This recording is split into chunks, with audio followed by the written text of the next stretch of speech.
Hello and welcome back. Today we're talking about cross-origin resource sharing, or CORS for short, in S3. All right, let's have a look. So here we've got a client or basically a user who's accessing a website, and this website we're hosting on it's a static website that's hosted on S3. This website happens to need an image from another bucket that we have. So we can see here, this is domain 1, this is domain 2. Now, CORS, what is CORS? CORS is an HTTP header-based security mechanism exactly for these situations, so that there is a good security setup between having a website on one domain and having some content on the other domain. And this is not just for AWS, this is a browser security mechanism that is unrelated to AWS. We're just looking at how it works in AWS here in this example.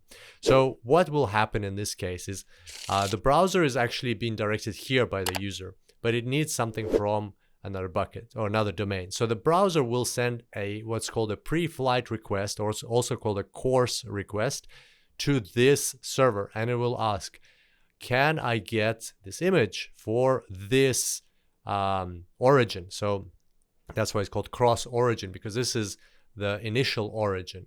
This is the new origin. Can I get this image for this origin? And the server will reply with CORS headers. If those headers are configured incorrectly, then this image will not be accessible from this website by this browser. And that's very important. This is something that can be tested on the exam.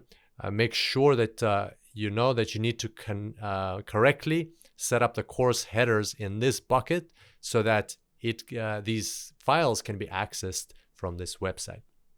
So that's what CORS is all about.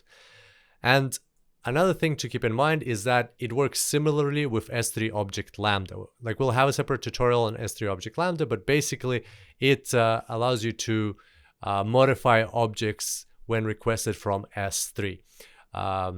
Just before they're sent to the requester, some modification happens. So for example, let's say this browser or this user uploads an image to this page, and what this page does is it takes that image, puts it into an S3 bucket, and then it wants to return to the user that image with a watermark. Now, in order to do that, the browser will need to be, or from this page, this page needs to call this S3 Object Lambda. So again, the browser will send a pre-flight request to the server saying, can I use this S3 Object Lambda? Can I get the object from this S3 Object Lambda? Can I get that watermarked image now adjusted with this S3 Object Lambda? And the S3 Object Lambda will return CORS headers. But the good news is that S3 Object Lambda is set up in such a way that it will always automatically add the correct CORS headers, allowing access to these objects from any origin. So that's something to keep in mind. S3 Object Lambda is quite helpful in that way. So this will work without any problems. So there you go. That's how CORS works, and that's what it's for. Just remember that it's an HTTP header-based security mechanism for browsers, and this is how AWS allows you to work with it. You need to remember to set up the CORS headers. Here's a quick summary of what we discussed. I look forward to seeing you back here next time, and until then, enjoy the cloud.